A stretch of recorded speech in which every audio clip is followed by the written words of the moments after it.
Pues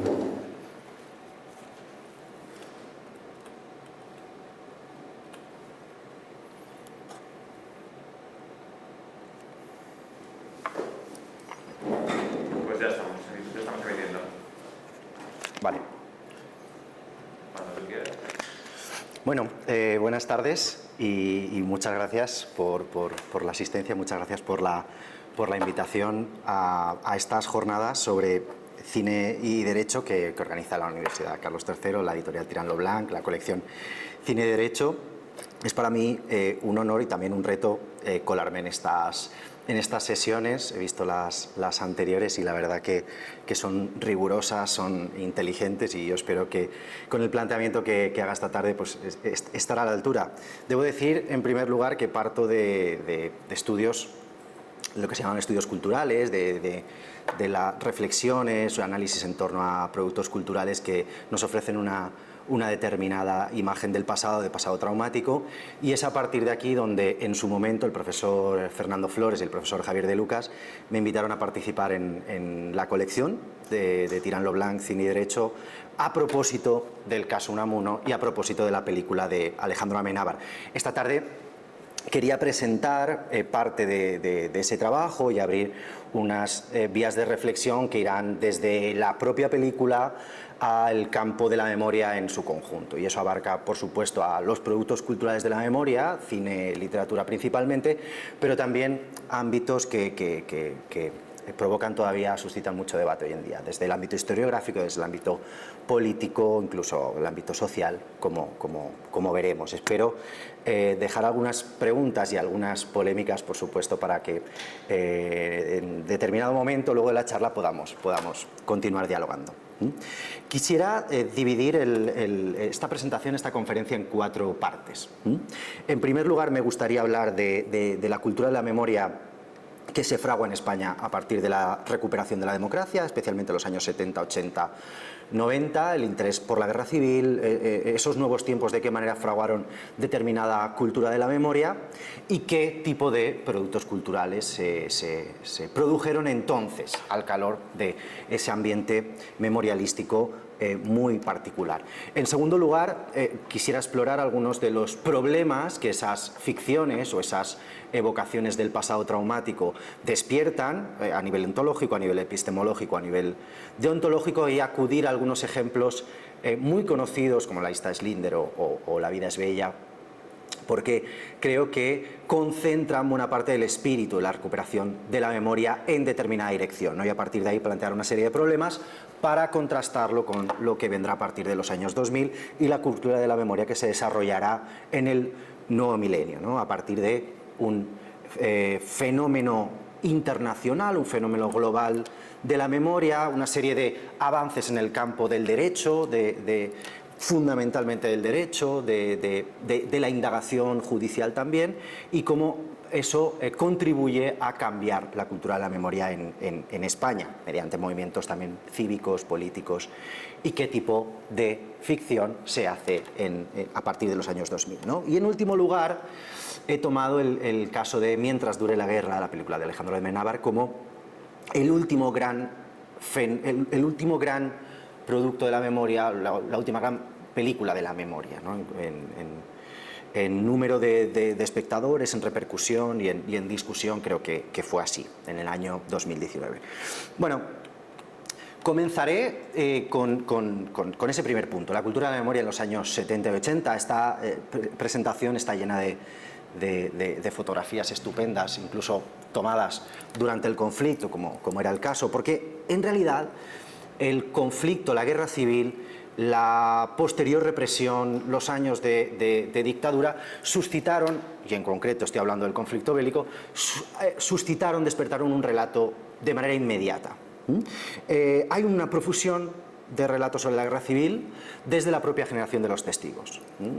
Son, por ejemplo, Arturo Barea, Max Au, Ramón J. Sender, los que desde la propia experiencia comienzan a relatar vivencias, testimonios, y contemporáneos suyos como Ramón J. Sender, Gironella, Camilo José Cela, que han vivido la guerra, que han participado de la guerra, comienzan a hablar del conflicto bélico, ¿no? Y a nivel internacional igual. He puesto algunos ejemplos que son paradigmáticos, pero las narraciones sobre la guerra civil tienen una relevancia, una repercusión a nivel internacional extraordinaria, ¿no? George Orwell, Hemingway, Neruda, César Vallejo, ¿no? En realidad, sobre la guerra civil se habló siempre, con lo cual podemos cuestionar, y luego surgirá también el tema, esta cuestión del silencio, esta cuestión del olvido, del pasado traumático, ¿no? No es tanto en qué medida se recuerda o no se recuerda, porque sí se recuerda y sí se habla de esto, sino de qué manera se realiza, ¿no? A partir de 1975, como año emblemático, como año de la muerte de Franco, comienza el proceso de transición. Pongo nuevos tiempos, libertad, paz y progreso, ¿no? Con un asterisco, pero quizá en toda la diapositiva tendría que poner todo tipo de asteriscos en cada concepto, porque es verdad que son conceptos cuestionables y cuestionados desde el propio concepto de transición y los propios periodos. Pero bueno, tomemos 1975 como año emblemático en esa construcción del Estado de Derecho, en esa conquista de las libertades y en ese largo proceso de conquista de la libertad, efectivamente comienzan a desaparecer los lastres y los controles del régimen franquista, ¿no? Los sistemas de censura, por ejemplo, de libros, de cine, de espectáculos teatrales en años como 1977, 1978, ¿no? Por supuesto, y esto al calor de la discusión de lo que supuso la transición y las visiones críticas o complacientes de la transición, bueno, pues han fomentado un debate muy interesante sobre qué supuso eso, pero es verdad que frente a esa narrativa de la transición como espacio y momento de construcción de libertades, no implica que la mirada sobre el pasado queda cancelada. La preocupación por ese futuro y la construcción de ese futuro no implicó de manera directa la indagación o las preguntas sobre el pasado.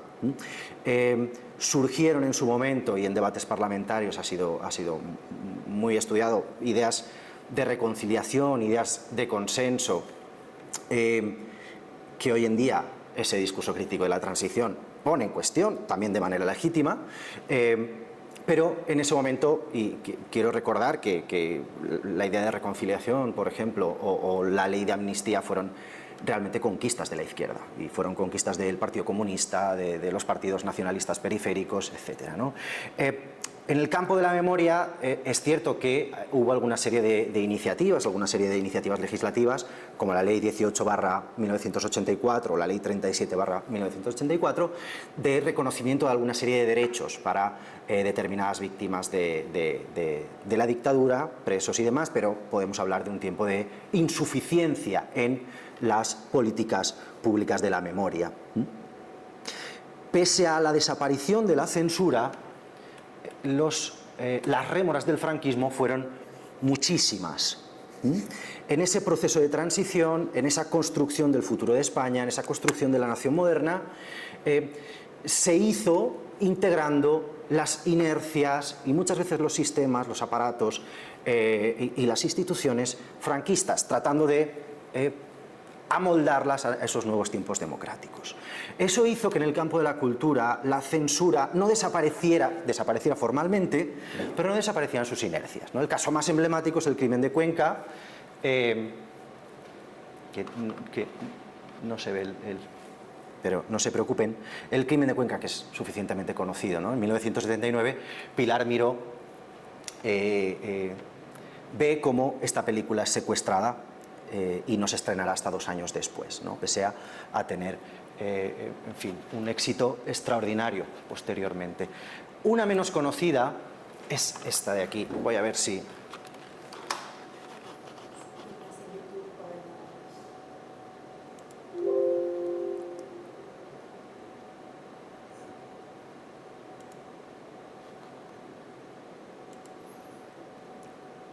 Disculpen porque hemos tenido un pequeño problema técnico, pero hemos tratado de solventarlo de la mejor manera posible y procuraré moverme lo menos posible, pero bueno, va a ser un poco inevitable. En cambio, quisiera traer otro ejemplo, que es mucho menos conocido que el crimen de Cuenca de Pilar Miró, que es el documental Rocío, de Fernando Ruiz Vergara. En 1980, este cineasta elabora un documental sobre la represión en el campo de Huelva y en concreto en relación con las hermandades del Rocío y lo que supone la fiesta del Rocío, que hoy en día también es muy conocida, ¿no? Entonces, digamos que conectaba la festividad religiosa con la represión en el campo andaluz, en la retaguardia y durante los años de posguerra. Hasta tal punto era provocador este documental que recogía los testimonios de gente que había vivido esa represión y daban nombres y apellidos de familias que efectivamente continuaban viviendo en el pueblo, ¿no?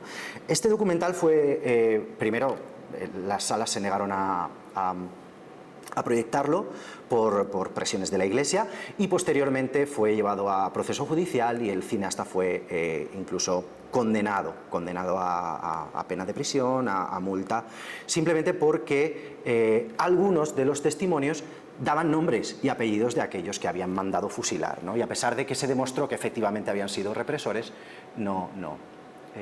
bueno, la condena fue firme, ¿no? Vamos a ver. De la ley preventiva del poder. Como estaban acechando este oportuno acontecimiento, pues en el mismo momento que aquello se levantó, inmediatamente los señores más competentes del pueblo, de la parte reaccionaria, se lanzaron a la calle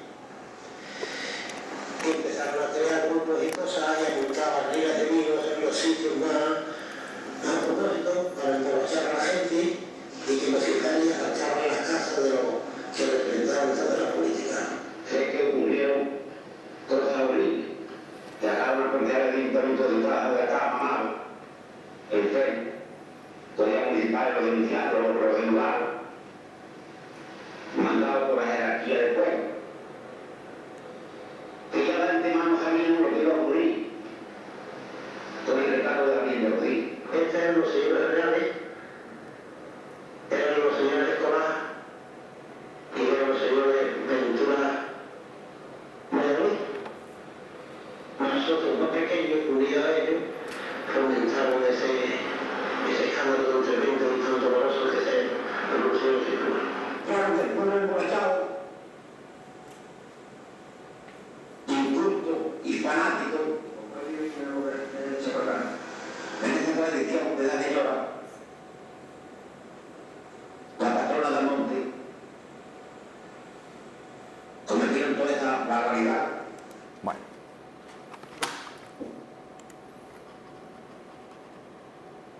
Bien, regresamos a la presentación.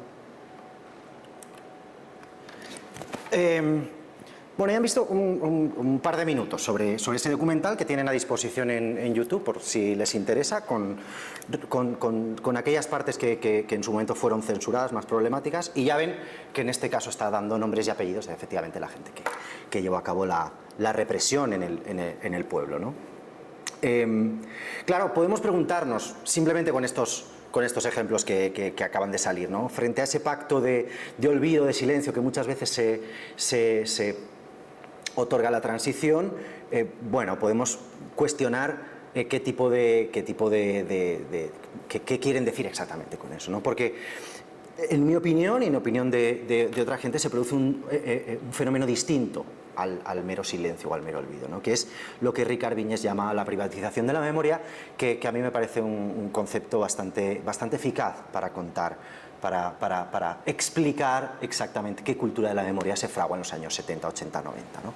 Esta privatización de la memoria lo que implica es que todo ese cauce memorialístico circule mediante los ámbitos privados, ¿no? El ámbito familiar, el ámbito personal, y que cualquier intento de socializar esa memoria sea efectivamente castigado, ¿no? O sea socialmente peligroso, de manera que todos en nuestras familias tenemos historias y sabemos más o menos, y ha circulado más o menos, pero es verdad que los canales por los que han circulado tradicionalmente han sido efectivamente privados, ¿no? No ha habido espacio público de discusión de la memoria que hubiera sido fomentado por las políticas públicas de la memoria, efectivamente, en los años 70, 80, 90. Con lo cual, estos circuitos quedan privatizados y se produce la desvinculación con los elementos colectivos, ¿no? La privatización de la memoria lo que provoca es una despolitización y una deshistorización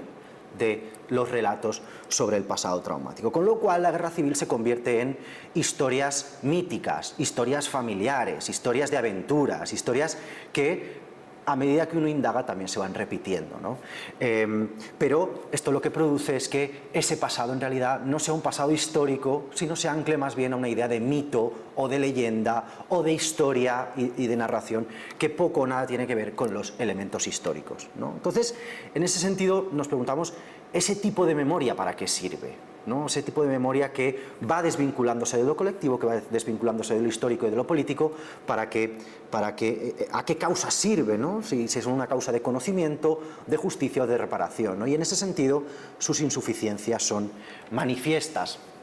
Pongo algunos ejemplos de literatura, y ahora hablaré de cine precisamente de estos años, ¿no? Obras emblemáticas como la de Juan Benet, de Rumbrosas Lanzas, o esa primera novela de Muñoz Molina sobre la guerra civil, Beatus Ile, la historia de una maestra extraordinaria de Josefina Aldecoa, la novela de Umbral, Capital del dolor, o incluso este libro de relatos de Rivas, ¿Qué me quieres, amor?, en el cual se incluye ese relato de La lengua de las mariposas, que dará lugar a la película posterior. Todas estas novelas, todas estas narraciones tienen en común que elaboran una ficción del pasado, una ficción sobre la guerra civil, que tiene más que ver con lo mítico que con lo histórico, que tiene más que ver con lo sentimental, con el intento de explicar las dominantes en el mundo rural, que con los hechos acontecidos de manera veraz. No por casualidad, Benet se inventa un espacio mítico, región, igual que Muñoz Molina se inventó un espacio mítico que es Mágina, igual que Josefina Aldecoa, igual que Umbral, está hablando de un pueblo concreto del norte de España que existe pero que no tiene las características. Funcionan como espacios míticos, ¿no?, que tratan de explicar por encima, bueno, las distintas fuerzas en pugna, pero no están hablando de hechos históricos contrastados, ¿no? En el mundo del cine ocurre más o menos lo mismo, ¿no? Las bicicletas son para el verano, fijaos, 1984 coincide con Los Santos Inocentes, que es por supuesto una maravilla, pero que trata de explicar esas fuerzas en pugna dentro del campo, ¿no?, del mundo rural español. La vaquilla, Ay Carmela, La niña de tus ojos. La niña de tus ojos sí que parte de un acontecimiento como la visita de Imperio Argentina al régimen nazi, pero bueno, no trata de explicar exactamente la visita, sino hacer un poco una evocación, una recopilación de lo que pudiera haber sido ese viaje. Pero nos encontramos ante narraciones del mismo signo, ¿no?, más ancladas a un espacio mítico, a un espacio de aventura, a un espacio que trata de explicar algunas dominantes, pero con menor anclaje histórico. Vamos a ver si podemos alguna de las películas. Es curioso, y quiero detenerme en estos títulos, es curioso cómo en los años 70, en los años 80, en los años 90 también, hay determinado cine de la guerra civil que es de corte humorístico, ¿no? Y eso no deja de ser significativo. No quiere decir que esté mal, digo, que esté mal por decirlo de alguna manera un poco más simple. Es sintomático que cómo ese discurso sobre un pasado traumático, un pasado doloroso, también genera un cierto registro humorístico que no desentona y que no despierta las iras, ¿no? Que es más bien aplaudido, ¿no? Y el caso de Berlanga es conocidísimo. Vamos a ver si podemos el clip, un fragmento de la vaquilla, en el que bueno, van a intercambiarse, soldados de los dos bandos van a intercambiarse tabaco, pero acaban intentando intercambiarse soldados porque uno tiene una novia en el otro bando, el otro tiene a su familia en el otro, en realidad no son ni republicanos ni sublevados, ¿no?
Tiene la novia en nuestra zona y como yo tengo mi familia en Interpona, adelante, pues eso, que podríamos cambiarnos como acabo de fumar y el trabajo. Él se iba con usted, yo me iba con el Brigada Rojo y todos están contentos. Bueno, conocerán seguro la película. Hay unas fiestas populares en medio de la contienda y el pueblo está ocupado por el bando sublevado, ¿no? Entonces el bando republicano, que está a las afueras del pueblo, va a intentar robarles la vaquilla y al mismo tiempo que pueden comer les fastidian la fiesta, ¿no? Y en esta situación se produce pues el intercambio de tabaco y bueno, ese intento de intercambio de presos de esta manera, ¿no? Porque uno tiene a la novia en el otro bando y otro a las familias de Udecona, en fin. Luego hablaremos de los problemas que despiertan este tipo de narraciones. Me gustaría poner otro fragmento muy breve de una película que se llama Mambrú se fue a la guerra, retomando esa canción infantil de Fernando Fernán Gómez, en la que cuenta de qué manera la muerte de Franco sorprende a una familia que ha tenido al abuelo escondido durante la guerra como un topo y que ve la posibilidad de salir, ¿no? Y entonces toda la familia recupera el estatus de hermana, de hija, en lugar de ser viudas, la mujer, ¿no? Y tienen que explicarle al pueblo que efectivamente no había muerto este abuelo, que había sido oficial en el ejército republicano, director de música, de una banda de música, con lo cual el menos problemático posible, y en algún momento, dado que se especula que habrá una serie de indemnizaciones, la mujer, la viuda, la teórica viuda, y el hijo, el teórico huérfano, se plantean que no se diga nada, ¿no? Que no aparezca el abuelo para poder cobrar la pensión o la indemnización, ¿no? Porque si efectivamente al final no ha muerto, pues no tienen derecho a ello, ¿no? Y este es el momento en el que aparece la nieta corriendo diciendo ya lo han enterrado, ¿no? A Franco, ya lo han enterrado. Y entonces se produce la salida del protagonista, ¿no?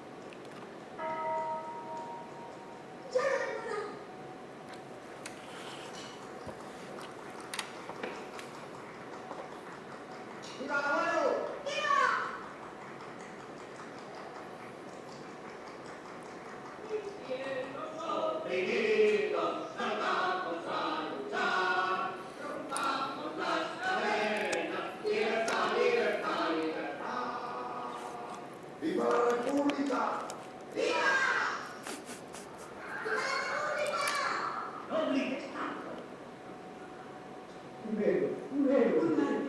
Bueno, las dos cosas, las dos cosas. Padre, ya no puedo jugar para. Joder, qué padre, una buena supervivencia.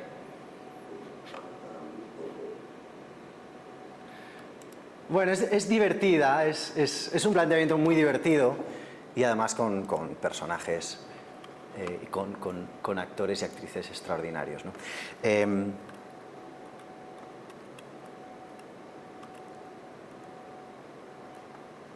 Bueno, pueden ver ahí todo ese humor que desprende el himno de Riego, pero esa precaución a la hora de cantarlo, esos vivas a la República que no se pueden decir de manera irada.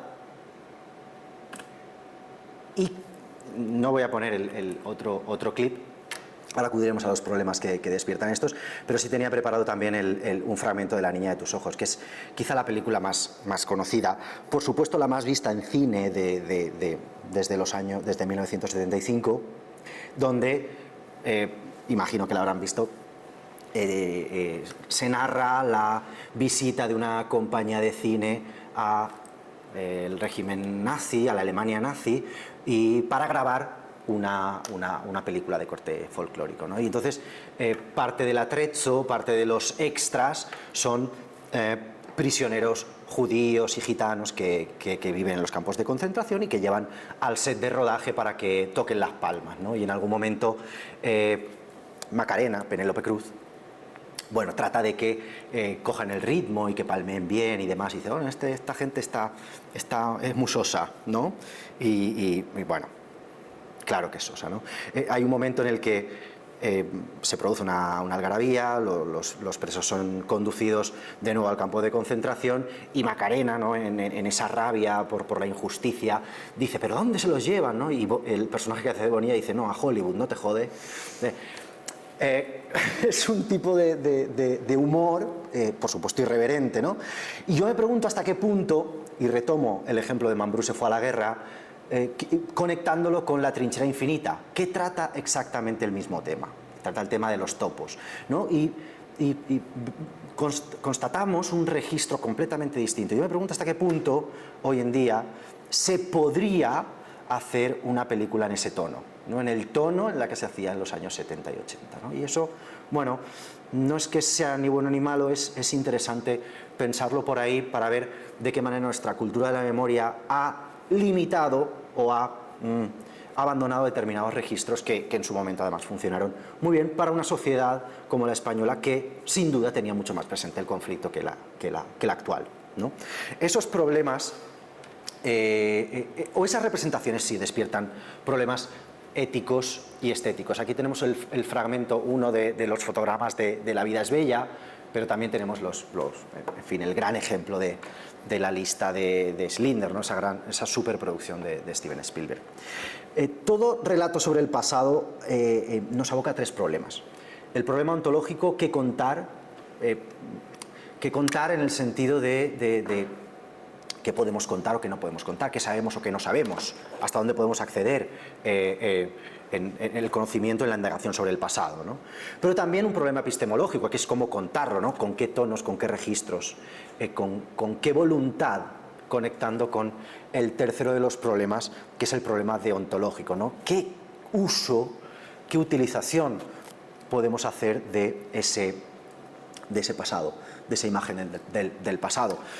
En los años 70 y 80 comienzan a producirse las grandes superproducciones en Hollywood sobre el pasado traumático y en concreto todo lo que posteriormente Finkelstein llamaría la industria del holocausto.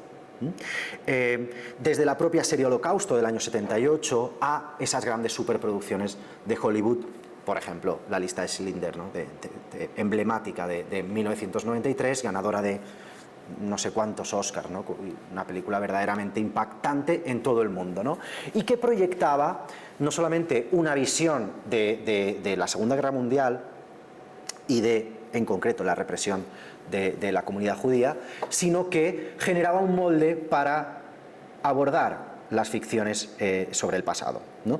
En un momento dado podemos preguntarnos estas ficciones si sirven para diversión, ese exceso de sentimentalidad, de sentimentalización, nos lleva efectivamente a un conocimiento del pasado, o es simplemente un carrusel de emociones que no conduce ni a conocimiento del pasado, ni a denuncia, ni a reparación de víctimas, ¿no? Que pueden ser algunos de los aspectos interesantes de este tipo de cultura. Se habló de disneyificación del pasado, precisamente porque Hollywood y estos productos culturales, en realidad, ese molde, esa forma de hacer memoria desde la cultura, el interés que ponía era despertar grandes pasiones en lugar de ofrecer un conocimiento del pasado concreto, o una reparación de las víctimas concreta, ¿no? Eso generó un molde que se discutió mucho, por ejemplo, con esa serie documental de la Shoah de Claude Lanzmann, que es mucho más ardua, no es tan amable, no es tan divertida, si me permiten este adjetivo, como la lista de Schindler, porque es más ardua, porque tiene unas decisiones técnicas que lo llevan a proyectar la voz del testimonio prescindiendo de música, prescindiendo de otro tipo de imágenes, simplemente esa voz contando lo que el testimonio ve y lo que el testimonio recuerda, ¿no? Ya en ese momento aparecen libros emblemáticos, ideas muy interesantes alrededor de esos usos o abusos de la memoria, ¿no? Todorov, por ejemplo, en 1995 reflexionaba en torno a el uso que determinadas memorias hacían del pasado con respecto al presente, ¿no? Y ponía algunos ejemplos como Yugoslavia o como Israel mismo, y criticaba en cierta medida cómo ese pasado estaba sirviendo para perpetuar los conflictos, y en lugar de generar relatos de paz o relatos de justicia, estaban contribuyendo a generar violencia, ¿no? He extraído esta cita, ¿no? En el mundo moderno el culto a la memoria no siempre sirve para buenas causas, ¿no? Finkelstein, en La industria del holocausto, que estudiaba al calor de estas ficciones los discursos que se habían generado en la sociedad norteamericana de los años 90 alrededor de la memoria, cuestionaba que efectivamente todo ese interés por el holocausto sirviera para algo más que convertir a la comunidad judía en un lobby legitimado para ejercer cierta posición de poder en la sociedad norteamericana, ¿no? Y hasta qué punto el Estado de Israel había utilizado el holocausto para construirse y ocupar los territorios de Palestina, ¿no? Finkelstein no era simplemente un teórico, era un descendiente también de esos supervivientes de los campos de concentración nazi, ¿no? Por eso, a pesar de esa posición tan combativa, efectivamente lo hacía con determinado conocimiento de causa, ¿no? En definitiva, en estos años se genera una cultura de la memoria y unos productos culturales ligados a la cultura de masas, a la cultura del entretenimiento, a esas aventuras, a ese pasado como cliché. Conocemos todo lo que son los campos de concentración ya, ¿no? De modo que es tratar de revolver en el espectador determinadas emociones, ¿no? Y determinadas catarsis, ¿no? Una sentimentalidad desbordada, ¿no? En ese sentido podríamos preguntarnos hasta qué punto es una banalización de la memoria, ¿no? Y tomemos como ejemplo la lista de Schindler, tomemos como ejemplo La vida es bella, ¿no? Cuya escena final es el niño, si recuerdan, el niño que ha perdido a su padre le ha montado toda una ficción, como si fuera aquello un juego, y si ganan, van a ganar un tanque, y cuando ve el tanque se abraza a su madre diciendo ya hemos ganado, mamá, ya hemos ganado, ¿no? Y esa imagen de los dos abrazándose. Bueno, en definitiva es un problema deontológico que nos aboca para qué ese tipo de ficciones, si sirven algo más que para generar determinados sentimientos, determinadas emociones. No me escondo, este mismo razonamiento lo podíamos haber aplicado a la vaquilla, lo podíamos haber aplicado a Mambrú se fue a la guerra, pero bueno, quizá diera para una discusión un poco más adelante, ¿no? En los años 2000 cambia sensiblemente el panorama de la memoria, ¿no? Y tomo como emblema esa imagen del helicóptero acudiendo a el Valle de los Caídos para sacar el féretro de Francisco Franco, por fin. Se produce y España es consecuencia, digamos, opera como consecuencia el despertar de determinada memoria, un fenómeno internacional, un fenómeno global, un fenómeno memorialístico que se da desde Estados Unidos a América Latina, al conjunto de las exrepúblicas soviéticas, ¿no? La efervescencia memorialística no es solamente española, sino que se alimenta de un contexto internacional. Por ejemplo, circulan conceptos, situaciones que ayudan a entender, que funcionan a modo de espejo del pasado español, ¿no? Cuando comienza a hablarse del Holocausto, cuando comienza a hablarse de exterminio, de campos de concentración, de campos de trabajo, de desaparecidos, de niños robados, que inmediatamente remiten a contextos muy concretos, o bien la Alemania nazi, o bien la dictadura argentina, o bien la dictadura chilena, a modo de espejo, decía, sirve para reconocer que esas mismas situaciones se dieron en el caso español. En el caso español hubo, por supuesto, el Holocausto español, ¿no? el ensayo de Paul Preston. Hubo exterminio, hubo campos de concentración, hubo campos de trabajo, el propio Valle de los Caídos es un campo de trabajo, ¿no? Hubo desaparecidos, hubo genocidio, ¿no? De modo que estos conceptos contribuyen a estimular la reflexión en torno a ese pasado español, ¿no? Y por supuesto un elemento fundamental en el campo del derecho, y ahí podréis hablar con muchísima mayor propiedad que yo, esa extensión de la llamada justicia internacional, ¿no? De qué manera existe determinada justicia que no queda limitada por las coordenadas nacionales, ¿no? o por las determinadas legislaciones nacionales, sino que efectivamente hay crímenes de lesa humanidad o determinados crímenes que no deberían prescribir y que deberían ser juzgados por la humanidad, ¿no? Por estos tribunales universales. La detención de Pinochet, los juicios a los genocidas serbios en los años 2000, ¿no? Milosevic, Karadzic, Mladic, en fin, los juicios a la Junta Militar Argentina que todavía se están llevando a cabo, ¿no? La muerte de Videla en el año 2013, precisamente en la cárcel, al dictador guatemalteco Ríos Montt, al ex coronel salvadoreño Orlando Montano, en fin, toda una serie de sucesos amparados por esa idea de justicia internacional que nos hace preguntarnos en el caso español por qué esa justicia internacional no se aplica en el caso español, ¿no? Ese es el caldo de cultivo de los años 2000, precisamente para que los movimientos cívicos y políticos contribuyan a generar una necesidad o a plantear la necesidad de elaborar políticas públicas de la memoria que vengan a satisfacer y que vengan a responder a esas políticas insuficientes que había habido en los años 80, ¿no? Doy algunos datos, algunas fechas significativas. En el año 2000, la apertura de la primera fosa común, la fundación de la Asociación para la Recuperación de la Memoria Histórica. En 2006-2007, año de la memoria en el Congreso de los Diputados, ley de memoria histórica. Y en el 2010, la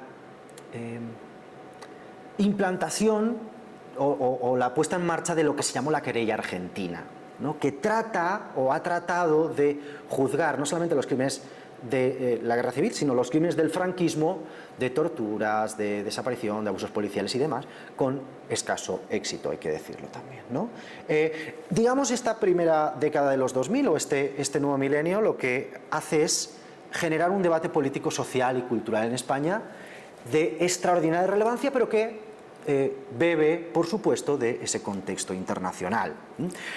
Puede dirimirse, se dirimió políticamente por parte de la derecha como cierto revanchismo político, pero en realidad estas iniciativas los que venían a buscar era justicia, verdad, reparación, ¿no?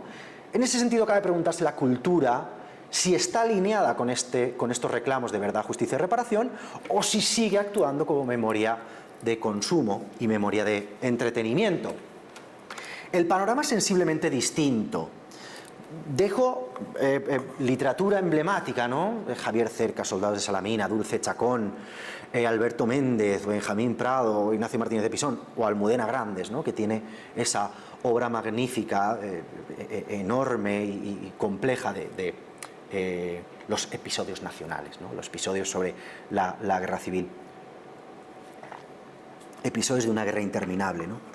En términos generales, existe un interés y una atención más por la referencialidad y más por lo histórico, por los acontecimientos verídicos y por los personajes reales que en el periodo anterior, ¿no? Las modalidades narrativas circulan más hacia el descubrimiento del pasado, hacia el descubrimiento de los hechos concretos, y en ese sentido hace una labor arqueológica, una labor de indagación del pasado y de recuperación de acontecimientos verídicos para generar relatos de memoria, ¿no? Y por supuesto tiene un interés especial por las víctimas de la represión, ¿no? Las víctimas de la represión, de la derrota, del silencio, del olvido, ¿no? Y acudo a Los girasoles ciegos, ¿no? Que es una serie de relatos, 4 relatos sobre la derrota en sus múltiples formas, ¿no? Que me parece todavía hoy magnífico, magnífico. Y en el cine ocurre más o menos lo mismo. Existe, por retomar, ¿no?, esa tradición del humorístico, existe tradición del humorístico, continúa en cierta medida, y ahí está Balada triste de trompeta, que es una película de humor negro, pero de humor al fin y al cabo, junto con otros registros que se salen un poco del canon, ¿no?, como el registro de terror, de fantasía, El espinazo del diablo, El laberinto del fauno de Guillermo del Toro, o la propia Balada triste de trompeta, ¿no? Pero en general, al igual que hace el campo literario, el campo del cine en España se preocupa mucho más por la condición de las víctimas, y sobre todo también se dedica a adaptar muchas de las novelas y los relatos que han triunfado en el campo literario, ¿no? El laberinto del fauno es de todos conocido. Y con esto también, bueno, he seleccionado 4 que me parecen emblemáticas, también para que veamos de qué manera se interesa más la referencialidad, ¿no? Salvador Puig Antich, la historia del anarquista condenado a muerte a Garroteville, Las 13 rosas, que es también un acontecimiento verídico, La trinchera infinita, que es un acontecimiento real, que es la historia real del alcalde de Mijas, que tiene que esconderse durante 30 años en su propia casa, vivir como un topo, y por supuesto Mientras dure la guerra, ¿no?, que tuvo casi 2 millones de espectadores en el cine, lo cual no deja de ser una anomalía extraordinaria, porque al cine ya va mucha menos gente que en los años 70-80, debido a la profusión de plataformas, la piratería en su momento, etcétera, ¿no?, y el cambio en los hábitos de participación cultural. Pero digamos que el cine también tiene esta deriva. Imagino que conocerán La trinchera infinita, pero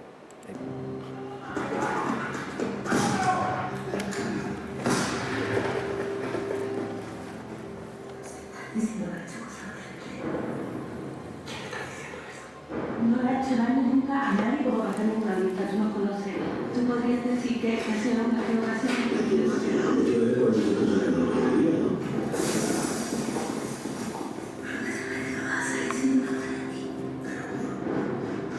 Yo lo que estoy es harto, porque si tengo que protegerlo a usted, lo mínimo que merezco es saber quién es y qué es lo que ha hecho.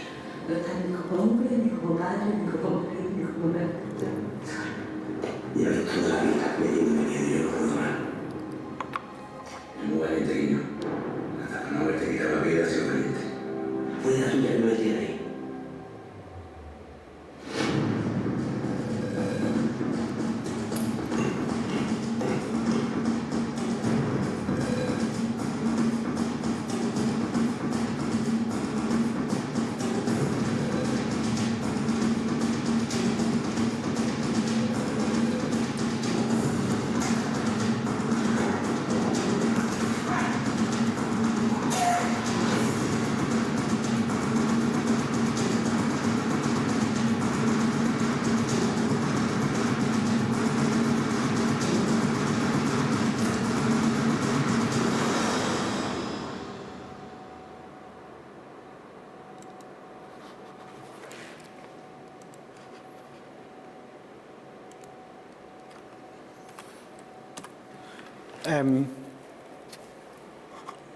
magistral, excelente, impecable, ¿no? Sin duda fue una película que despertó muchísimos elogios, por la manera técnicamente con la que está hecha y sobre todo porque planteó un tema que realmente impactante y un caso real. A mí es una de las películas que más me interesan y más me gustan como espectador, pero no dejo de contrastar ese registro frente a el mismo caso de los topos, ¿no? En otra época, ¿no? Y recuerdo la película de Fernando Fernán Gómez y me pregunto de nuevo si seríamos capaces de hacer una película humorística sobre esto, ¿no? ¿Y a qué conduciría ese registro? Bueno, tienen en la pantalla un rastreo, una agrupación de datos en torno a décadas para un poco tratar de demostrar que, uno, el cine de la memoria o el cine sobre la guerra civil siempre tuvo espectadores, siempre tuvo interés. Dos, siempre hubo cine de la guerra civil, con lo cual esta cosa del olvido, del silencio, cabría ponerlas en cuestión y tratar de hablar de otra manera. Y en tercer lugar, para que vean, bueno, si les interesa, cuáles son las películas que más interés despertaron en su momento, ¿no? He puesto en estos cuadrantes, en los años 70, 75, 79, el ranking de las películas más vistas, ¿no? Pim Pam Pum Fuego, que ahora ya ha desaparecido, ¿no? del imaginario, no así Las vacaciones del 36 o Retrato de familia. En los años 80, por supuesto, Los santos inocentes, La vaquilla y las adaptaciones literarias aparte de Los santos inocentes, La colmena o Las bicicletas son para el verano. Fíjense, 2 millones de espectadores Los santos inocentes, ¿no? Que ha quedado como una marca de época de tanto el libro como la película en los años 80, ¿no? En los 90, la más vista de toda la serie ha sido La niña de tus ojos, con casi 2,5 millones de espectadores en sala, que son los datos oficiales que podemos rastrear, pero también La lengua de las mariposas. Hay Carmela, que es una adaptación de una obra teatral y que de nuevo recupera ese tono humorístico para explicar el drama de la guerra. Y en los años 2000, bueno, vemos cómo sensiblemente cae la asistencia en sala precisamente por el cambio en el modo de participación cultural, no porque no tengan interés, porque en número de películas se demuestra que sí, hay interés por este tema, sino porque efectivamente hay un cambio en los modos de participación y de consumo de la cultura.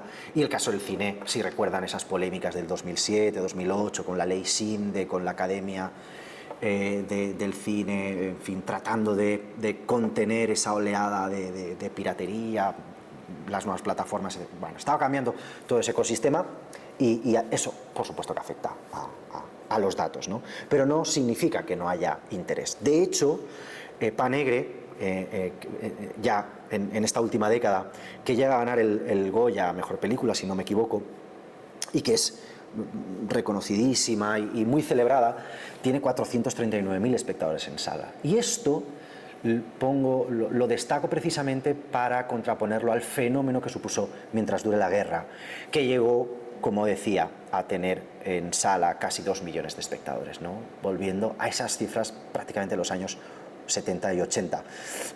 Con lo cual estamos sin duda ante una película de extraordinaria relevancia en cuanto a los discursos que puede generar, ¿no? Y es aquí donde ya paso a explicar ese último punto, que es el caso Unamuno y el caso Mientras dure la guerra de Alejandro Amenábar.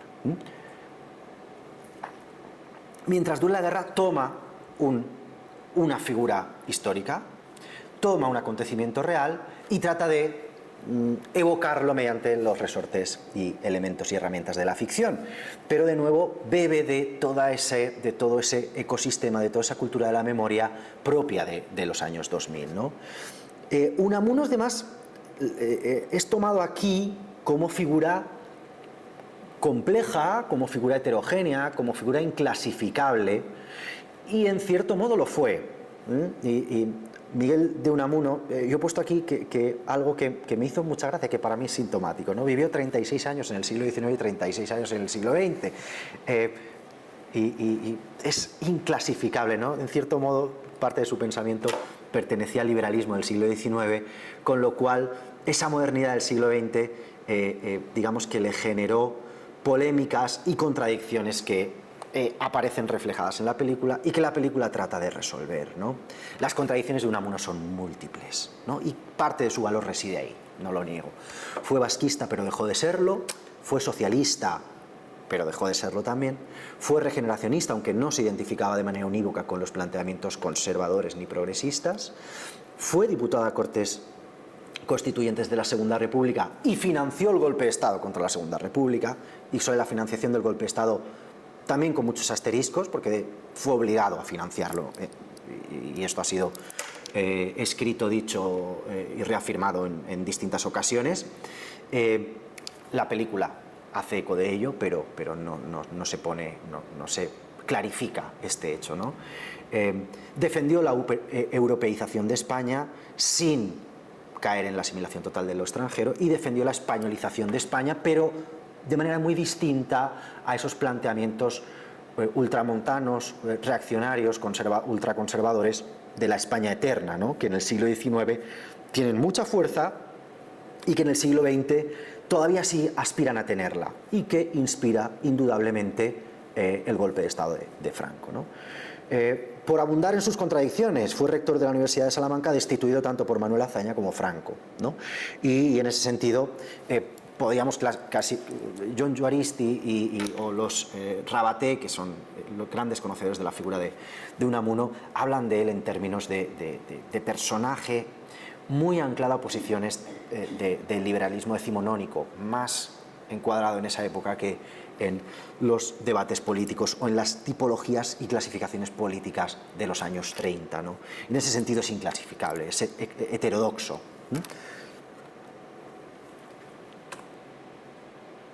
Perdón, pueden rastrear aquí todo lo que he dicho. Aquí tienen alguna fotografía, fíjense, de los días de la proclamación de la Segunda República junto a Largo Caballero, Indalecio Prieto, a los que acabará acusando absolutamente de todo, ¿no? Hay dos cuestiones fundamentales en Miguel de Unamuno que se ven en la película. La primera es la cuestión nacional, la segunda la cuestión religiosa. La cuestión nacional es inevitable en los estertores del siglo XIX, precisamente por la pérdida de las colonias en 1898, de Cuba, Puerto Rico y Filipinas. Se suele hablar de las últimas colonias, pero no son las últimas, por eso aparece entre paréntesis, colonias todavía quedarán por perder. Y estamos en un momento en el que España certifica un estado de decadencia, de corrupción y mediocridad, frente al ejemplo de otras potencias boyantes, Francia, Inglaterra, principalmente, y España ve la insuficiencia para articular un Estado moderno, ¿no? De ahí que el regeneracionismo se pregunte de qué manera España como nación debería enfrentarse al siglo XX, ¿no? Cómo construir una nación moderna y cómo proyectar una identidad española, ¿no? En este país cuyo debate sobre la identidad es permanente, ¿no? hasta nuestros días, ¿no? Fundamentalmente existen dos respuestas: la defensa de la tradición y la especificidad española, un pensamiento mucho más conservador, o la defensa del aperturismo internacional, ¿no? Una vía mucho más progresista, mucho más liberal, ¿no? Unamuno tratará de combinar esas dos vías, ¿no? Fundamentalmente destaco algunas obras en torno al casticismo o Vida de Don Quijote y Sancho, ¿no? Decía, España está por descubrir y solo la descubrirán españoles europeizados, con lo cual nunca acabará identificándose plenamente con ninguna de las dos posiciones.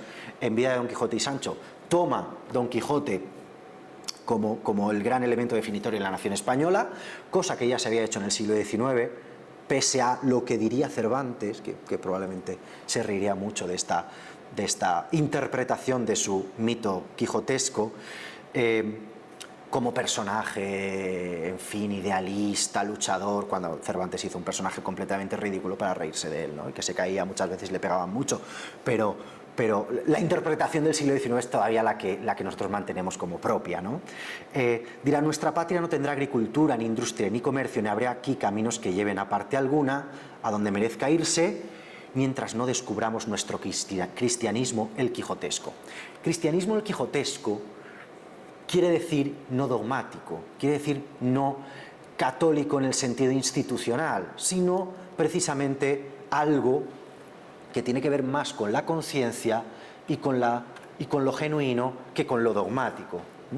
En este sentido, la cuestión nacional se mezcla con la cuestión religiosa, ¿no? Unamuno entiende que el sentimiento religioso forma parte intrínseca de la existencia humana, ¿no? Frente a el materialismo, por eso le lleva a enfrentarse a doctrinas materialistas y a posiciones y a teorías materialistas de corte marxista, porque dejan de lado ese idealismo, ese espiritualismo, pero le lleva a enfrentarse también a las posturas idealistas y a las posturas espiritualistas en cuanto o en tanto tienen de dogma.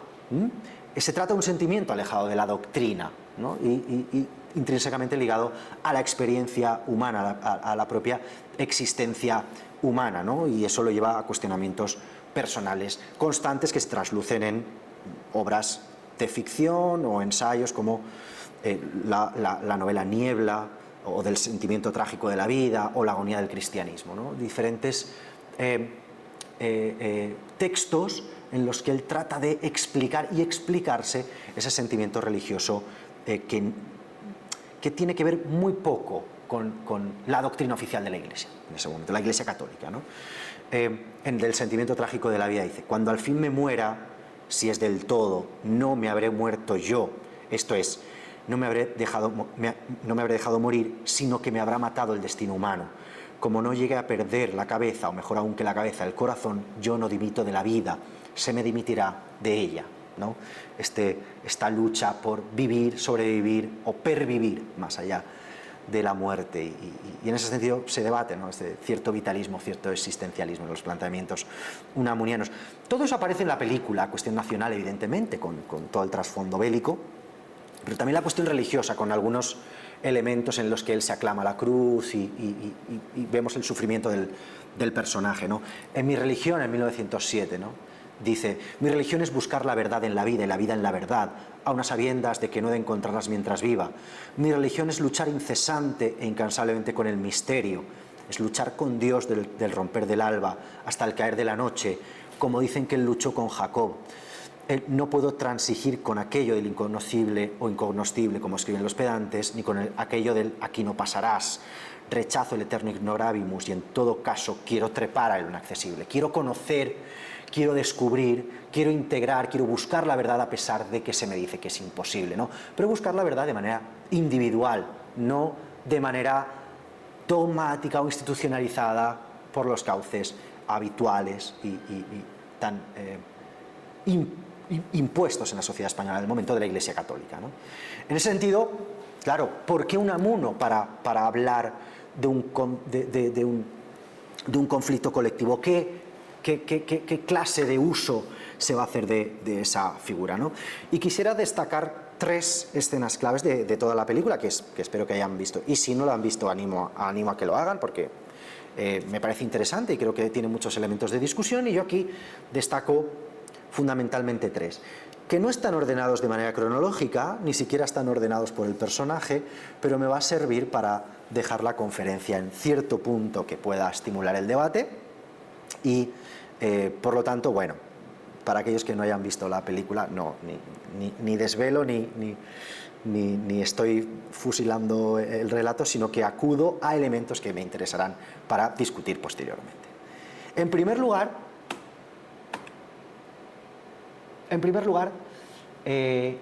quisiera que acudiéramos a la imagen de Franco. Creo que una de las virtudes que tiene la película, y quiero empezar hablando bien de la película, es precisamente la construcción de un personaje como Franco, interpretado desde mi punto de vista de manera magistral por Santi Prego, sorprendente totalmente, y además con Eduard Fernández también haciendo de Millán Astray de manera soberbia, pero bueno, esto son apreciaciones personales de un entusiasta precisamente de este aspecto de la película. Pero no solo en cuanto a la interpretación me parece destacable, sino precisamente a la construcción del propio personaje de Franco y la construcción del propio relato franquista. En este fotograma vemos las 2 banderas. La bandera republicana, en primer término, desplazada, y la bandera nacional, ¿no? y también con asterisco. La bandera que el régimen de Franco, la bandera rojigualda al fondo, ¿no?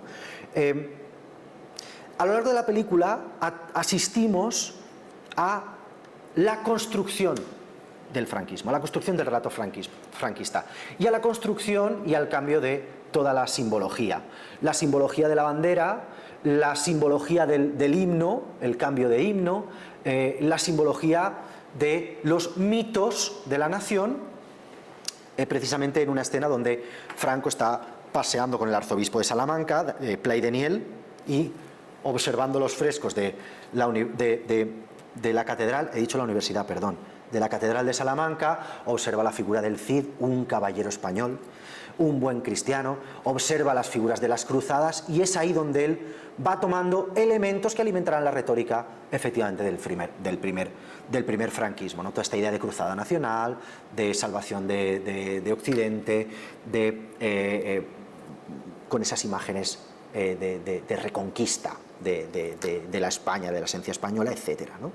Y en ese sentido, del mismo modo que se va construyendo ese proyecto colectivo, se va estableciendo una ruptura con la República. Aquí hay un elemento muy interesante que la película refleja bastante bien, y es la confusión que los primeros días del golpe genera el propio golpe como proyecto. Unamuno entiende que el golpe de Estado es un golpe de Estado dentro de la República para perpetuar la República.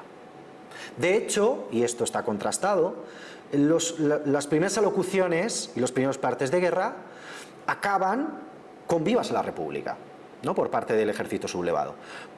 Unamuno, de esta manera, entiende que el golpe de Estado de Franco, de Mola y de determinados generales obedece más a una operación que él ha conocido propia del siglo XIX, que son esos pronunciamientos militares que sacan al país del sorpaso, del estancamiento, y que conducen inevitablemente a una etapa de superior, digamos, a una etapa que lo saca de ese marasmo, ¿no?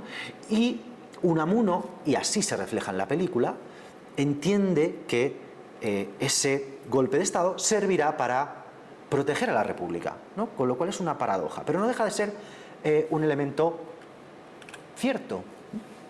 Aquí vemos en esta imagen cómo Franco entrega simbólicamente la bandera para que sea la que ondee y la que sustituya, porque en realidad, pese a lo que piensa Unamuno, o piensan otros intelectuales, o dan a entender esos primeros bandos franquistas, lo que se trata de es instaurar un nuevo orden, ¿no? Y Unamuno se resistirá a entenderlo hasta que en la escena final, en ese discurso en el Paraninfo, acabará asumiendo que efectivamente se trata de un nuevo orden y que él debe posicionarse en contra. Pero ese cambio, esa construcción de la Nueva España aparece muy bien reflejada, ¿no? Y hay una escena que a mí me parece particularmente valiosa. Es una escena en la que el general Franco se ha reunido con otros generales, Cavanielles, Mola, etcétera, para disputarse el mando único. Franco quiere el mando único, igual que Cavanielles, igual que otros, ¿no? No deja de haber una lucha intestina por el poder. Y eso lo refleja muy bien Franco, más que como una persona, en fin, que llega de cualquier manera, es una persona interesada en el poder, ¿no? Y eso está muy bien destacarlo. Tras esa reunión, se desplaza en avión y tiene una conversación con su hermano Nicolás, ¿no? Y dice: Nicolás, lo estoy haciendo mal. Paco, no digas eso. Oye, no pienses más en lo de la Junta, porque vienen precisamente de esa reunión. Dice: no, muy mal. Desde el principio estoy corriendo. ¿Y qué gano? ¿La guerra? Para retirarme en mi cuartel y en unos años vuelve a crecer la mala hierba y otra vez a la gresca. España es así, siempre a la gresca. Voy a desviar las tropas al Alcázar. En ese momento se debate en esa junta militar, y por eso Franco quiere el mando único para decidir él por encima del resto de generales. Se debate si en esos primeros meses se concentran los esfuerzos a tomar Madrid, y con lo cual acabar la guerra, o desviar las tropas al Alcázar de Toledo, donde están sufriendo un asedio algunas tropas y vecinos que están encerrados ahí, que están sufriendo el asedio de las tropas republicanas, ¿no? Franco decide enviar las tropas al Alcázar, más por épica que por estrategia militar, porque estrategia militar entiende que Madrid es el objetivo prioritario, ¿no? Y el resto de generales, incluso su hermano, le dicen que efectivamente que es una locura enviar las tropas al Alcázar, ¿no? Dice, Paco, si haces eso serás un héroe, pero dice, pero claro, pero demoras la guerra si tu objetivo es tomar Madrid, ¿no? Y acabar esta guerra y ya está, ¿no? Dice, España necesita héroes. Y renuncias a Madrid cuando está a punto de caer. La guerra durará años. Dice, años. Eso te estoy diciendo. Para limpiar esto hace falta años. ¿Y qué le vas a decir a la gente? ¿Por qué lucharán cuando estén hartos de enterrar a sus muertos? Por ti. Entonces él subraya para salvar la civilización occidental, ¿no? Ese discurso que son palabras del propio Unamuno, ¿no? Esta escena, como decía, me parece valiosa en cuanto a que presenta un personaje de dictador que contrasta con esas visiones ridículas del personaje, ¿no? Que muchas veces se decía que era bajito, con voz atiplada, con un solo testículo, en fin, sabemos que si era homosexual, que si, bueno, en fin, y también esta cuestión de la homosexualidad como cuestión de ridiculez también habría que darle una vuelta, ¿no? Frente a esas imágenes de Franco aparece un militar consciente del poder que quiere tener y elabora una retórica de higienización del país, que es efectivamente el sistema y el régimen que se impone a partir del año 1936 en aquellos territorios donde triunfa la sublevación y lo que sucederá a partir del 39, de los años 40, ¿no? Lo que podíamos clarificar efectivamente de genocidio, es decir, la eliminación sistemática de una parte de población, que eso es la definición que nos ofrece la Real Academia Española de genocidio. Debates sobre el término genocidio, Franco fue genocida, no, bueno, el diccionario de la Real Academia de Historia podrá decir, y se discute mucho sobre eso, pero si nos atenemos a esa definición, a la eliminación sistemática, pues encaja perfectamente. Y la película refleja precisamente eso, ¿no? Cómo evitar que crezca la mala hierba.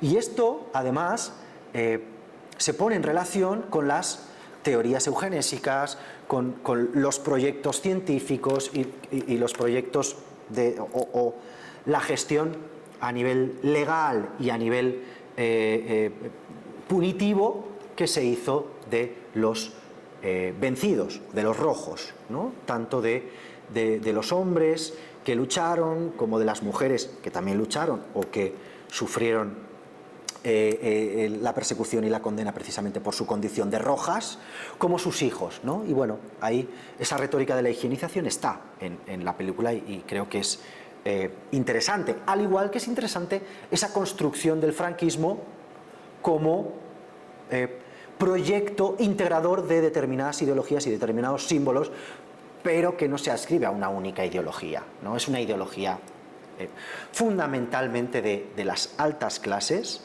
de las clases dominantes, de las oligarquías que tienen el poder y que ven que un proyecto democrático puede quitarles todo un poder y puede abocar a la construcción de un país con el que no se sienten identificados, ¿no?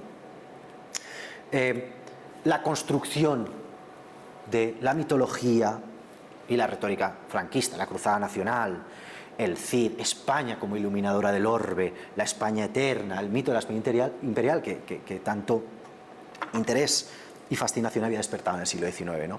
Y la guerra como necesaria expurgación de los males del país, ¿no?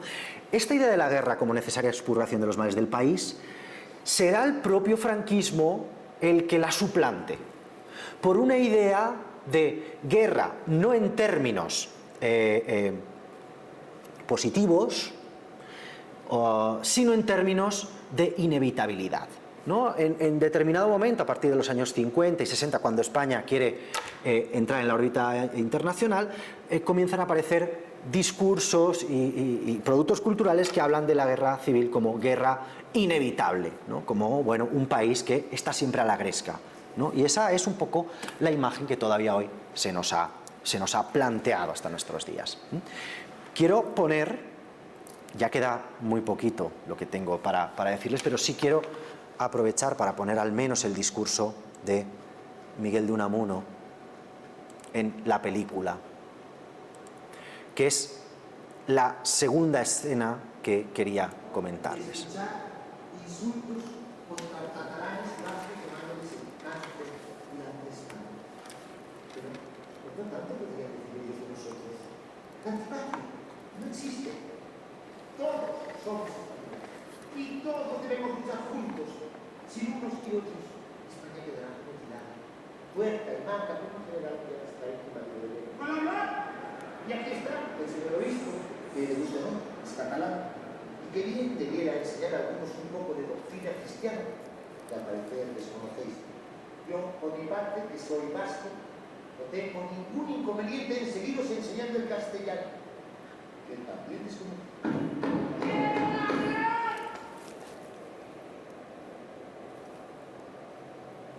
Bueno, ayer, cuando ¡España!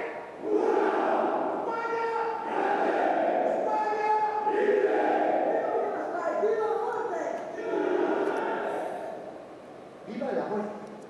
O sea, muera la vida. Yo, que soy experto en paradojas sostenibles, nunca he logrado entender eso. Viva una y mil veces la muerte, y muerte a los intelectuales. Traidores, muerte a los intelectuales. Y ya les cae. Este es el templo de la inteligencia. ¡Dicen!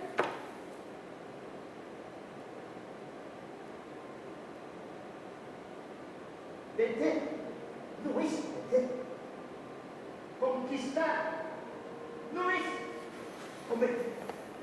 Venceréis porque tenéis fuerza bruta de sobra, pero no convenceréis porque para convencer hay que persuadir. Venceréis, pero no convenceréis. He dicho.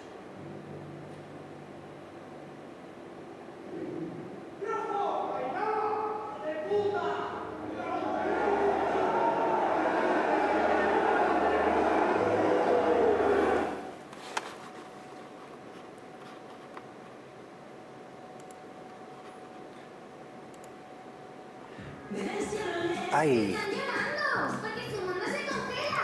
¡Hay que abrigarse! ¡Rabitas! ¡Zorritos! ¡Y accesorios!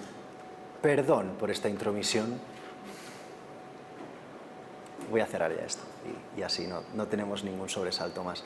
Disculpad de nuevo bueno, estos fallos.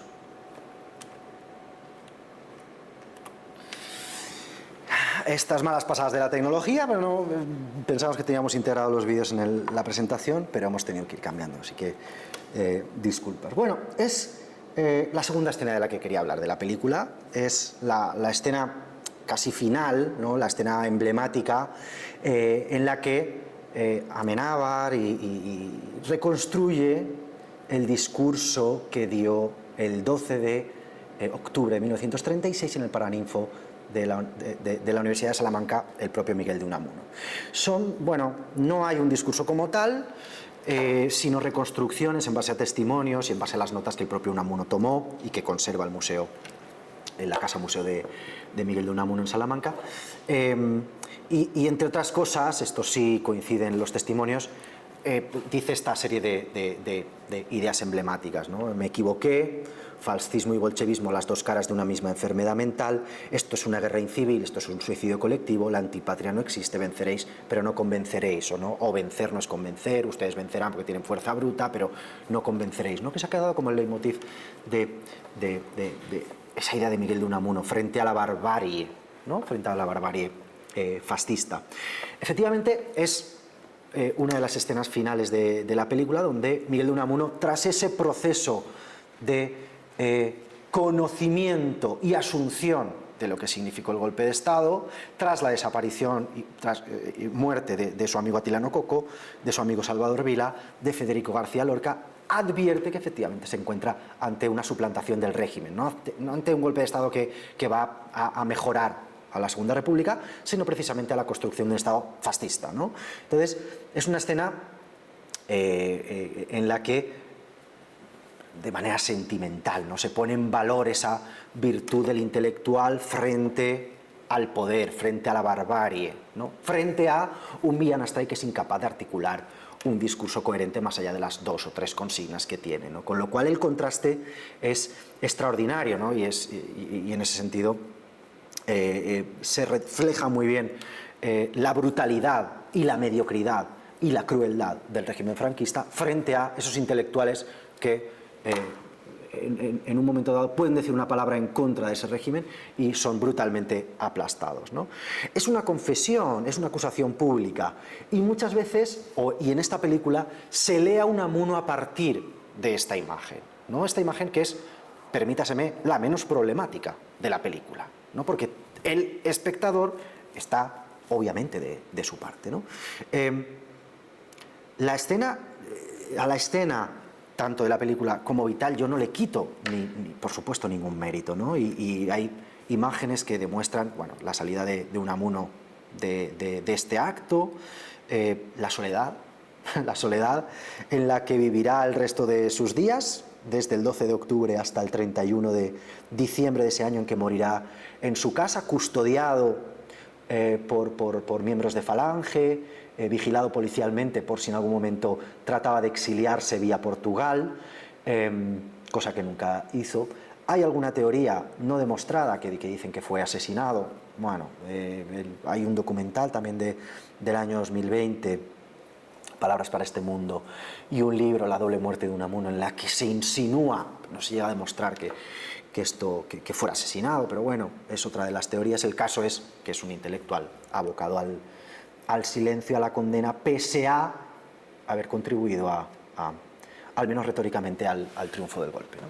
Decía que esa escena es emblemática y, digamos, ordena toda la lectura del personaje y de la película, pero quisiera destacar la tercera escena, que es a mí la que me parece más problemática, y dejarlo aquí para abrir discusión, debate e incluso protestas, que es precisamente una escena que mantiene Miguel de Unamuno con su discípulo y entonces colega, rector en la Universidad de Granada, Salvador Vila.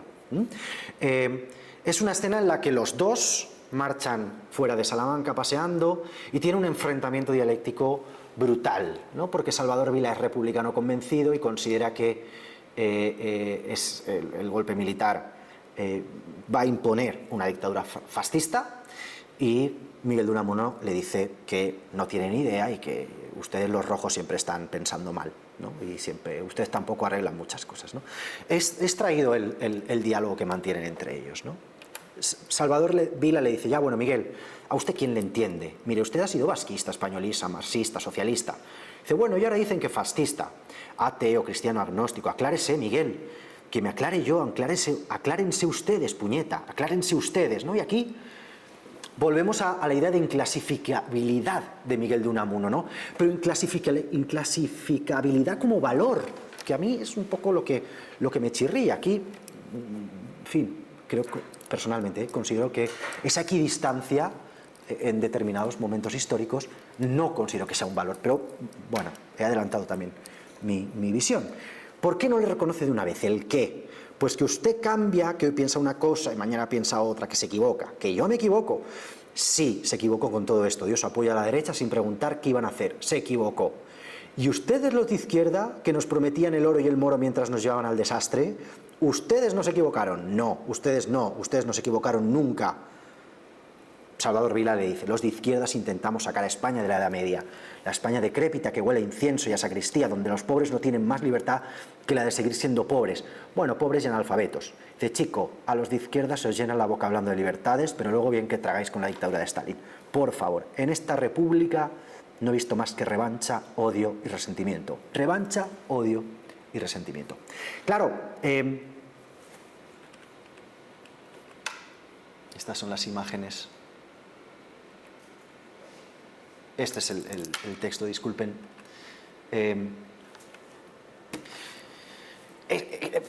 Esta escena para mí es la realmente problemática de la lectura que hace la película, o la lectura que podemos hacer de la película, la interpretación que podemos hacer de la película. En cierto modo continúa la retórica de ese enfrentamiento entre dos Españas, con esa imagen del duelo a garrotazos de ese cuadro de Francisco de Goya, donde dos hombres tienen las extremidades enterradas y están condenados a pegarse garrotazos hasta la muerte, ¿no? Esta idea de las dos Españas enfrentadas de manera sempiterna, obligadas a enfrentarse, con lo cual en este tipo de explicaciones identitaristas, telúricas, no se admite ningún tipo de condición histórica, ningún tipo de coordenada histórica que trate de explicar y trate de dilucidar de qué manera se producen los acontecimientos históricos, ¿no? Son lecturas deshistorizadas, apolíticas, mitificadas, ¿no? Y en cierto modo la visión de Unamuno y la proyección de Unamuno que esta película hace también trata de poner en valor esto, ¿no? La equidistancia de Unamuno, no tanto en la escena final, la del discurso, sino precisamente en la discusión con Salvador Vila, pone de manifiesto esto, ¿no? La desideologización, la inclasificabilidad como valor, la individualidad como valor, el no identificarse con ningún proyecto político como valor, cuando en realidad, huelga decirlo, el enfrentamiento bélico entre 1936 y 1939 fue un régimen o un intento, un proyecto fascista, un proyecto dictatorial, totalitario, frente a un proyecto democrático, por todo lo imperfecto que fuera, como cualquier democracia de los años 30 en toda Europa, ¿no? Pero en la lectura, y especialmente en esta escena, la lectura de esta escena de la película, trasciende precisamente ese valor de la distancia o de la equidistancia, ¿no? Y en ese sentido, esta interpretación nos aboca a una disolución de las coordenadas históricas, a una disolución de la interpretación crítica y, en cierto modo, a una disolución de las responsabilidades, ¿no?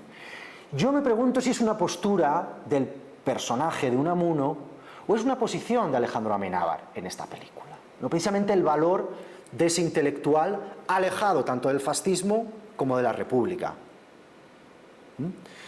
¿Qué es lo que trasciende de esta película, ¿no? ¿Es la tesis del personaje? Que efectivamente, o es la tesis realmente de la película, ¿no? Es esa etérea, quiera decir lo que quiera decir esa tercera España, ¿no? Y por supuesto, ¿qué función de memoria se puede extraer de esta película, ¿no? Es aquí donde radica la parte más problemática de la película, y es aquí donde yo me pregunto efectivamente para qué hacer este tipo de indagaciones sobre la memoria, qué queremos reivindicar y qué podemos destacar, ¿no? Alejandro Amenábar en sucesivas entrevistas defendió precisamente esa tercera España como separada de ambos proyectos políticos, no esa España equidistante. Yo no sé si es realmente lo que necesita este país, pero en cualquier caso estoy abierto a todo tipo de discusión. Bueno, he puesto una especie de bibliografía por esta, en fin, esta vena académica que nos entra, ¿no? En cualquier caso, yo lo dejo aquí, les doy las gracias. Si hay alguna pregunta, contestaré en la medida en que pueda, y si hay alguien que tenga alguna cuestión y después pues quiere escribirme, pues también estoy a su disposición. Y de momento esto es todo, o sea que muchísimas gracias por la atención. Disculpen estos problemas con la tecnología y espero que se haya podido seguir en casa también sin problemas. Perfecto, pues vamos a hacer una pausa de 5 o 10 minutos y continuamos con las preguntas.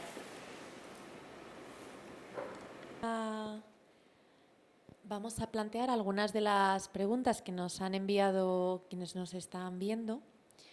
Diego de Valencia dice: hola, gracias por su ponencia. Me centro en el tema deontológico sobre el sentimiento. Ha puesto el ejemplo de La vida es bella sobre cómo se aborda la guerra con el niño para quien todo es un juego. ¿No cree que ese sentimiento que se busca es para dar mayor peso a la idea de que la guerra no lleva a nada?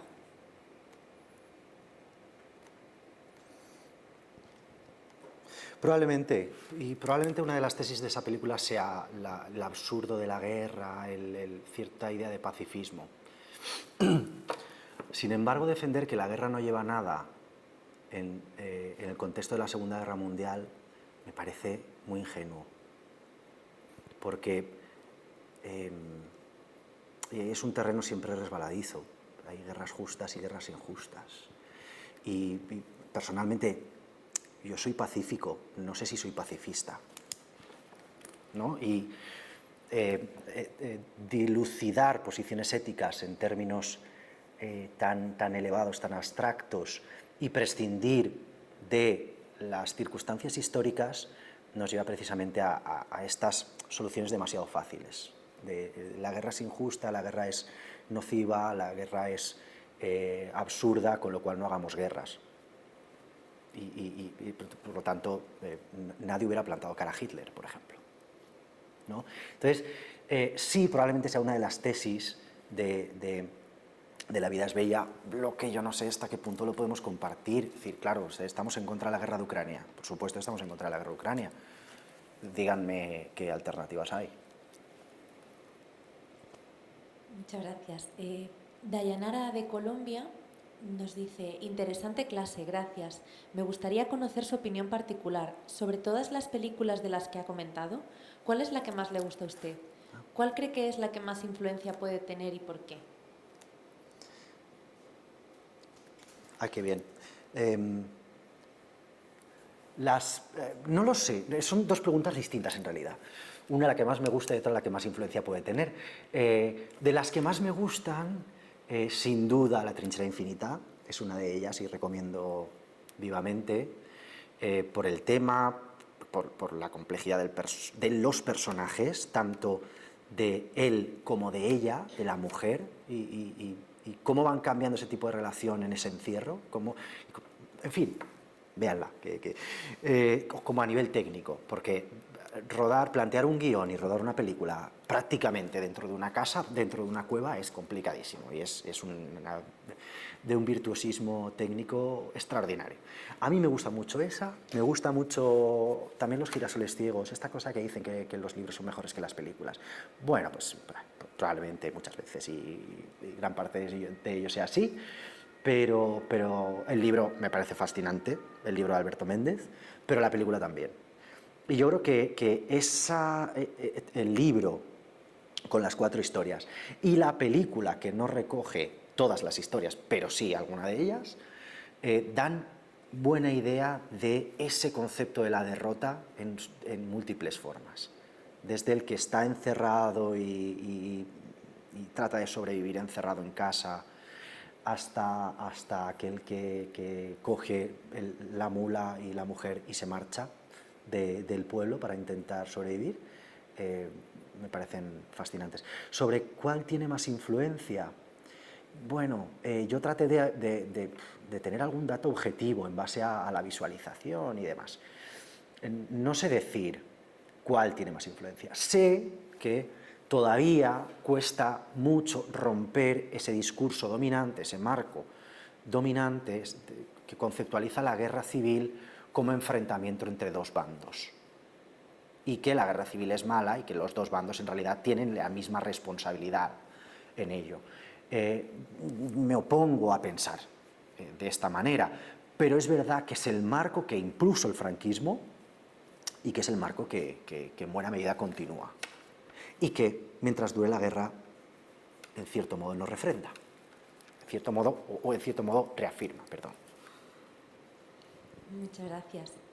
Ana de Madrid nos pregunta: ¿el uso de la comedia para tratar la guerra civil o el holocausto puede ser una manera de evadir una censura social o corre el riesgo de banalizar estos temas?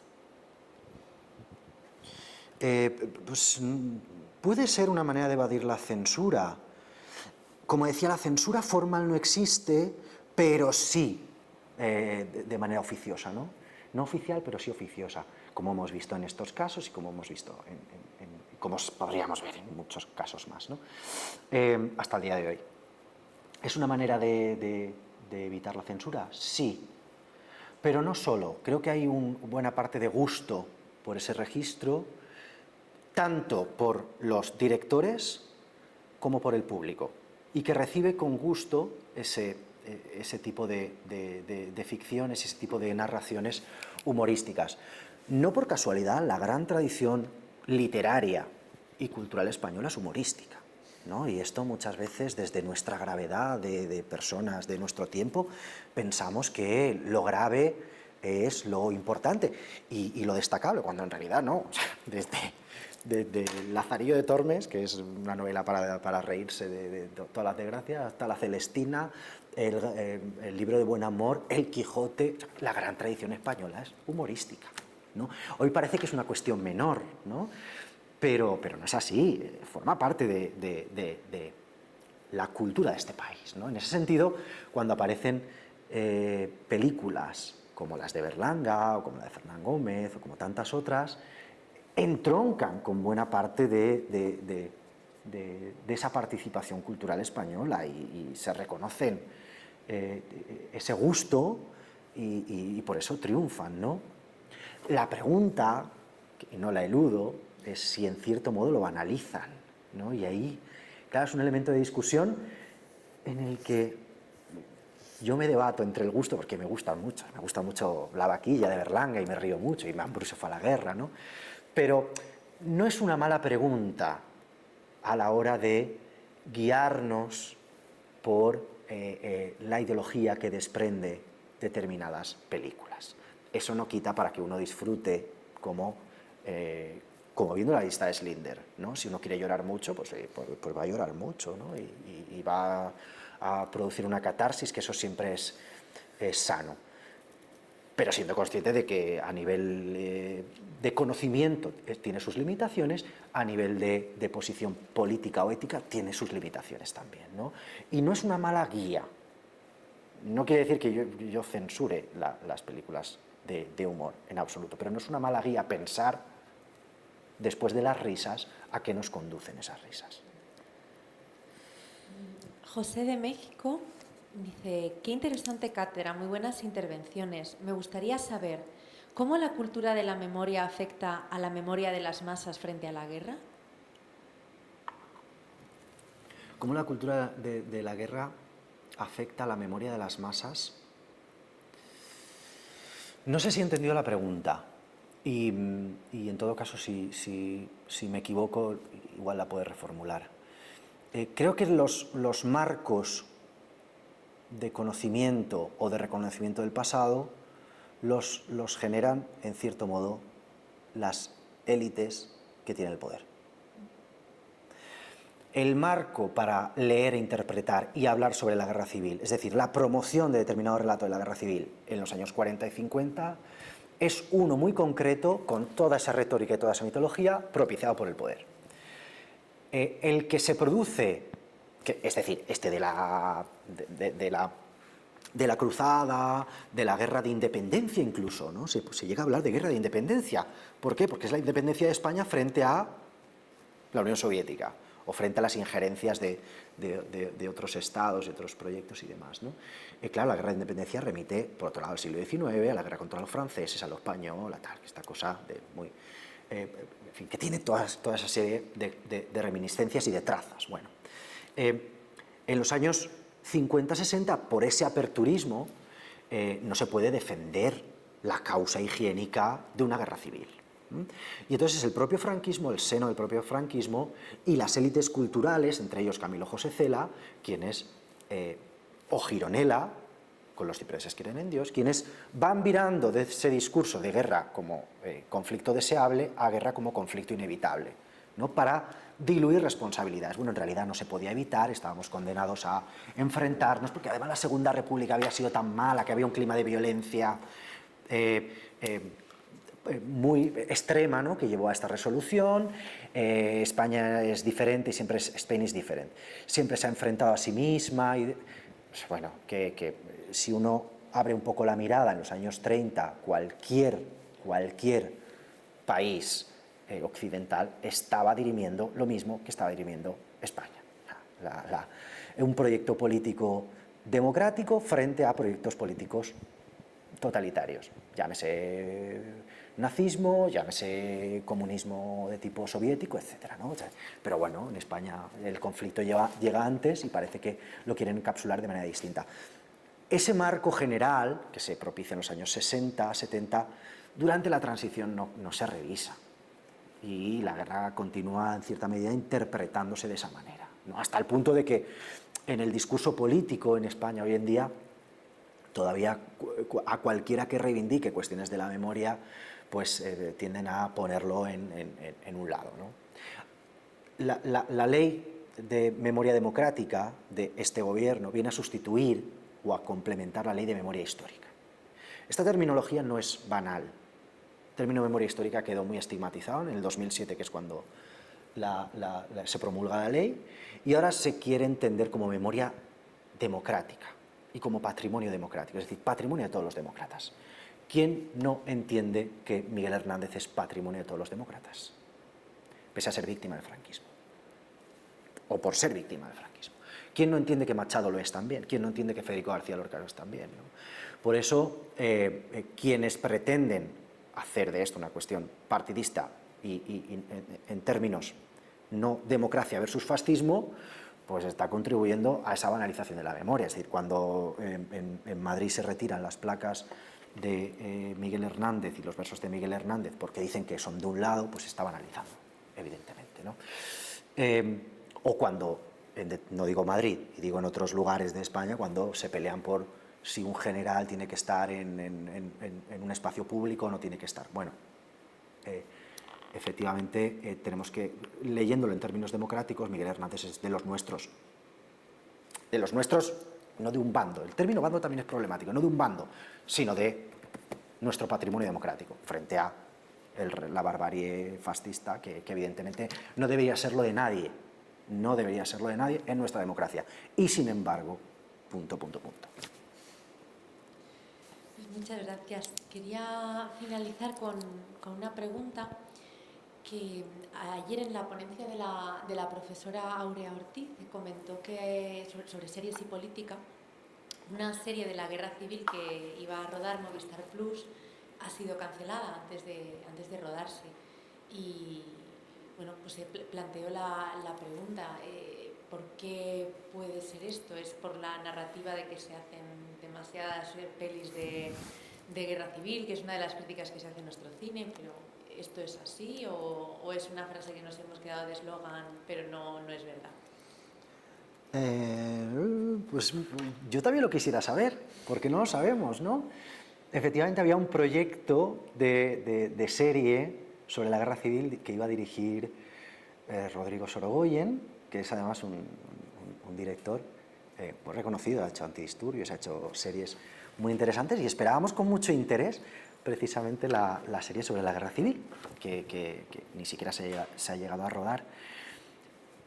Oficialmente no se sabe, no conocemos, ojalá lo supiéramos y ojalá nos explicaran, en fin, sin necesidad de crear polémica, simplemente por el gusto, del deseo de conocer cuáles son las verdaderas razones para ello, si es que han leído el guión y no les ha gustado por ser demasiado tendencioso o demasiado posicionado políticamente, o si porque no interesa el proyecto por las razones que sean, no lo sé. Yo quisiera saberlo también. Sobre si se hacen muchas o no, es curioso, porque en el año 2004 Isaac Rosa publicó una novela titulada Otra maldita novela sobre la guerra civil, ¿no? Pues no quedaban novelas por salir. Lo hacía de manera irónica, ¿no? Porque es precisamente un argumento para que no se hable de la guerra civil. Yo me pregunto si la cultura o la literatura solamente tiene dos grandes temas, que es el amor y la muerte, ¿no? Y la guerra está presente desde la fundación de la literatura universal o de la literatura europea, que es la Ilíada y la Odisea, que pues la guerra. Y la guerra marca determinadas épocas, marca determinadas sociedades, y la guerra civil fue tan cruenta, tan brutal y tuvo tantas repercusiones que ha trascendido la época en la que se produjo, las generaciones que la protagonizaron, y llega hasta nuestros días todavía despertando muchos reclamos. Es interesante pensar por qué en los años 2000 se produce ese avivamiento del interés por la guerra civil. No es solamente un fenómeno de masas y que es un tema que interesa a la cultura, también, ¿no? Porque hay un fenómeno que propicia todo esto, ¿no? Es también un intento de superar aquellas carencias que no se habían hecho durante los años 70, 80, 90, es decir, durante la construcción de ese Estado democrático. Hay cosas por hacer. hay familias, hay comunidades, hay determinada población que todavía esperaba que se recuperaran los cuerpos, que todavía esperaba que se reparara a las víctimas del franquismo. Hay una cosa de la que no se habla, es el robo de niños que se opera durante el franquismo. No se habla tanto, no se habla mucho, que eso existió y todo eso son casos que están todavía por resolver, ¿no? Entonces, este país vio en los años 2000 la necesidad de implementar políticas públicas de la memoria de manera legítima.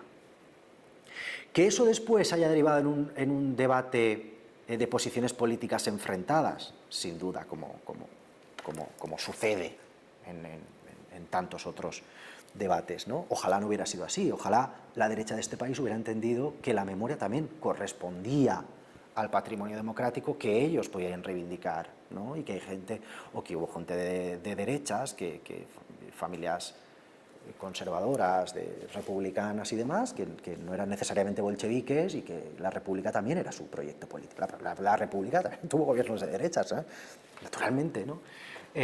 Pero se ha tratado de desvirtuar la visión de un pasado histórico, digamos, trazando dos líneas y dos partidos enfrentados, ¿no? Entonces, esta discusión es reduccionista, es simplista y al final es maniquea y manipuladora de lo que fue el pasado. Si se hacen demasiadas, no sé si se hacen demasiadas, se hacen muchas, pero si se hacen es porque interesa y porque todavía hay que contar, y es significativo que todavía quede por conocer, ¿no? Y ese es destacable, significativo, el hecho de que a partir de los años 2000 es cuanta más referencialidad hay en los relatos. Cuanto más tiempo pasa, mayor necesidad de conocer exactamente personajes y situaciones reales, ¿no? Y eso no deja de ser muy significativo, y el conocimiento del pasado siempre es positivo. Y que podamos articular a partir de ahí posicionamientos éticos es siempre necesario y, por supuesto, democrático, ¿no? Por lo tanto, no sobran ninguno, ¿no? Y ojalá en este país seamos capaces de hablar del pasado sin la necesidad de manipularlo, sino con la necesidad de comprenderlo, de llegar a la verdad y de conquistar determinada justicia y determinada reparación para las víctimas, ¿no? Porque ese es el imperativo de la memoria: verdad, justicia y reparación, ¿no? Y ojalá la cultura sea capaz de continuar hablando de esto en términos de verdad, de justicia y de reparación. Y en ese sentido no sobra ninguna. Pues muchísimas gracias por respondernos y gracias también a los asistentes. Vamos a dejar aquí la intervención y hasta la próxima. Muy bien, muchas gracias.